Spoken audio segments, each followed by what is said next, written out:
5 h du matin, c'est parti pour aller chercher un nouveau projet. Un petit rendez-vous Blablacar pour faire la traversée de la France en 8 heures de Dijon à Toulouse. Un très long périple dans un Scénic de 2001 sans clim avec les chaleurs de l'été qui ne cessent de grimper. On en profite quand même un peu avec les jolis paysages que nous offrent les vallées de Clermont-Ferrand et ses volcans. Un trajet qui restera assez mouvementé, non pas par les descentes et montées que nous offrent les volcans d'Auvergne, mais plutôt par les divers arrêts et mon voisin qui avait décidé de faire une crise d'épilepsie dans une voiture plutôt confinée. Je finis malgré tout à arriver à bon port avec le vendeur qui m'attendait avec cette 406 2 litres SV TCT qui était clairement super bien nettoyée et ça fait plaisir à voir aux yeux. Je n'ai pas perdu de temps et je suis reparti directement sur Dijon. 8 heures de retour, ça fait quand même un peu de route et je voulais pas trop traîner. Les premiers tours de roue dans cette 406 se passent super bien.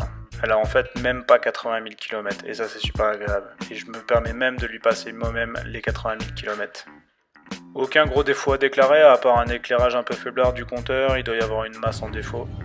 Je profite de mon trajet malgré la pluie, ce bel arc-en-ciel vient se joindre à la partie comme cette jolie Impreza STI. Sur la route du retour, j'arrive à repérer sur le bon coin 4 jolis panneaux de porte qui me font de l'œil et du coup je me permets de contacter le vendeur pour savoir s'il serait disponible pour que je vienne les chercher sur le trajet. Ça m'a aussi donné l'occasion de faire le plein et de faire une petite pause pour apprécier ce joli feu d'artifice. Enfin arrivé après 16 heures de périple, me voilà garé et on verra demain pour la présentation générale. Surveillé de près par la E46 323 CI. Je vais enfin pouvoir vous faire la présentation de cette jolie berline française. Donc je suis allé chercher à Toulouse une 406 de 96 en 2 litres turbo TCT. Donc pourquoi TCT? C'est pour turbo constant de torque. Donc ce qui permet d'avoir en fait un couple tout le temps constant. Pourquoi être allé si loin, avoir fait 8 heures de route en Blablacar avec un mec qui a fait une crise d'épilepsie pendant l'allée, tout simplement parce qu'elle a pas retenu un petit papy. Donc on peut voir il y a des diverses traces, des rayures, des petites imperfections qu'on va découvrir au fur et à mesure.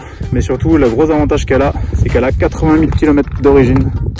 Et ça c'est assez introuvable pour une 406 de 96. Et c'est pour ça que j'ai fait autant de bornes. Elle reste en assez bon état de carrosserie, à part les diverses rayures qu'elle a à droite, à gauche. Utilisation oblige depuis 96, on s'attend pas à une voiture neuve. Par contre les jantes sont dans un état flambant, que ce soit les 4 côtés. Cette 406 est en finition SV, ce qui veut dire donc c'était une finition haut de gamme pour l'époque. Donc on avait en option les 4 victes électriques, on avait le fameux démarrage à code sans lequel on ne peut pas démarrer, et si on fait 3 faux codes ça nous arrête 30 minutes et au-delà honnêtement j'en sais rien. Elle a le brave intérieur velours un peu dégueulasse manuel qui sera vite changé parce que ça va devenir ma voiture daily. Donc étant donné que j'ai un husky, c'est pas l'idéal quand on a des sièges en tissu. Donc ça va virer pour du cuir d'origine. Sinon on peut voir à l'intérieur et franchement il est franchement flambant. Le volant il est nickel. Les commodos sont hyper durs à actionner contrairement à des voitures qui ont un peu d'âge. On est donc sur aucune modification même de l'autoradio. Donc on a un poste Philips d'origine, donc avec l'écran ici, ce qui veut dire qu'ici en fait on a que la température extérieure. Je vais vous montrer. Donc c'est un peu dégueulasse parce que du coup on a un grand écran avec un espèce de cache. Et du coup ça fait pas top, mais bon honnêtement je m'en fous, ça reste d'origine et c'est ce que j'aime. Donc en option on avait clim automatique, hyper bien. On est sur les premières phases, donc on n'a pas de BSI, on a une simple boîte à fusible ici et une autre dans le moteur et c'est tout. Donc ce qui veut dire qu'on n'a aucune information concernant la consommation instantanée, longue durée, les informations au tableau de bord que le BSI pourrait nous transmettre. Mais ça reste la joie des années 90, c'est super agréable à conduire et surtout moins d'électronique, moins de panne. Après comme dans tous les 406, on a le fameux tissu de contreporte qui s'arrache. Donc ça c'est présent sur les 4 côtés, hein. Ça on n'y échappe pas. Voilà, partout. Malgré que tout reste nickel, voilà, ça vient se rétracter avec le chaud, surtout à Toulouse, j'imagine qu'elle a dû bien voir le soleil. Donc du coup ça vient se rétracter et se décoller de la contreporte.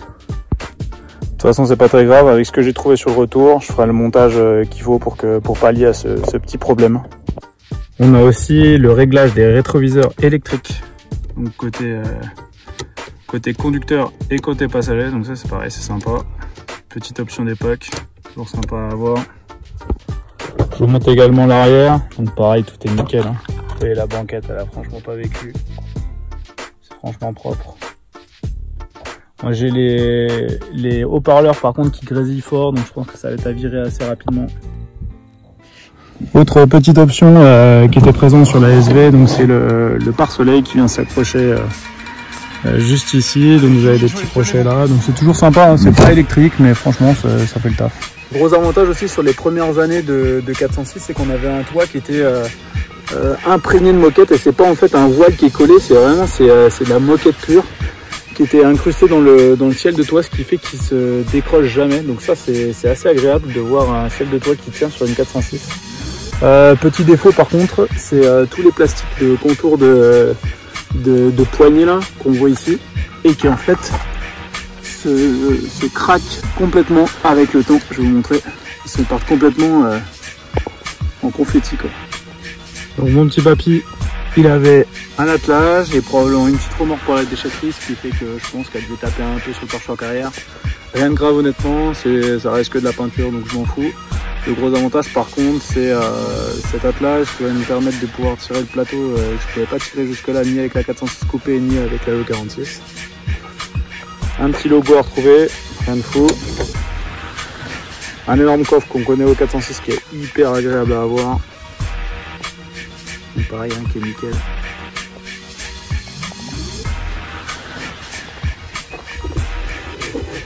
Pareil pour l'intérieur, la roue de secours, on voit que ça n'a jamais tapé, ça n'a pas vécu. Donc de base, il me semble que les 406 avaient une galette, et le propriétaire s'est fait chier à retrouver, bon, on voit d'ailleurs qu'il est bien craqué, hein. Il s'est fait chier à retrouver une jante d'origine SV, donc qui est la même que les 4 autres. Donc on voit les Pirelli P6000 qui n'existent plus aujourd'hui, hein, un peu craqués, mais qui fera le taf pour faire une roue de secours. Un petit peu de magouillage au niveau du faisceau, ça aurait pu être passé plus propre, ça pareil, ça va être à reprendre.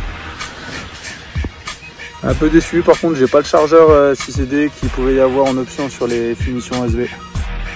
Pour le moteur, donc il s'agit d'un 2 litres 150 chevaux turbo essence, donc full origine, qui a été super bien entretenu, j'ai toutes les factures avec, donc ça c'est impeccable. On voit que c'est franchement propre, hein. Il y a peut-être allé petite fuite là au joint de cache d'Arbracam, là aussi au petit joint de vis de cache Arbracam. Tout l'entretien a été fait dessus, donc ça c'est cool aussi.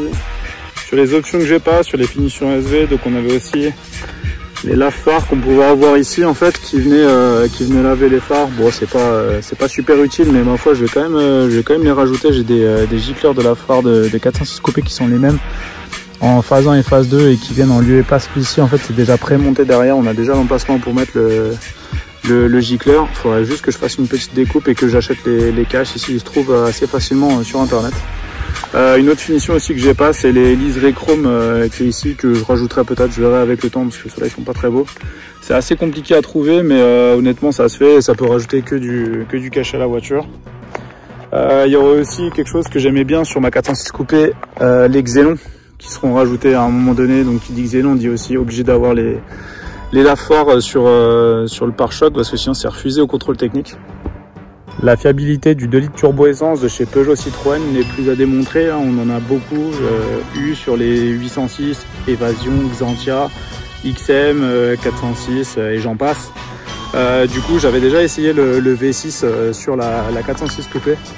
Du coup j'avais besoin d'une voiture pour tous les jours et je me suis penché sur celle-là que j'ai fini par trouver.